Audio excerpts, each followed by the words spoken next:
నమస్తే రైతన్నలు. యాసంగి వడ్ల కోతలు స్టార్ట్ అయినాయి. ఈ రోజు నుంచి కోతలు మొదలైనాయి.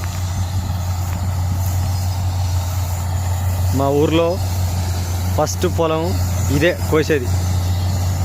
కొత్త బండి జాండియర్ వచ్చింది.